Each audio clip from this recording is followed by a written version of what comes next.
Good day everyone, I hope you guys are doing absolutely well. Today I would like to share how to update Chrome in your device. We know in order to get modified features of Google Chrome, we need to keep on updating our Chrome frequently. If the Chrome goes out of date, we need to update our Chrome.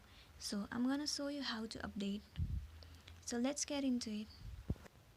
The first step is we have to go to the Play Store.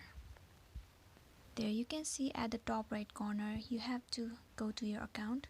Then you have to click on Manage App and Device. Here we can see the option of updates available. In this section you will be able to see all the apps that need to be updated. So these are the apps on your device that need to be updated. Here we can see that Google Chrome has not been updated yet. So we need to click on Update. Now the Chrome is updating, so we have to wait for a while. Now it has been updated successfully.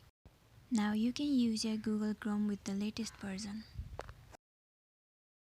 And this is it on how to update Google Chrome on your device. I hope it was informative for you. And if you want similar kinds of tutorial like how to use multiple accounts on Reddit, you can just click it on the screen right there. Do check it out the videos, and I hope this is gonna be useful for you. So make sure you subscribe this channel. We'll see you soon. Have a great day.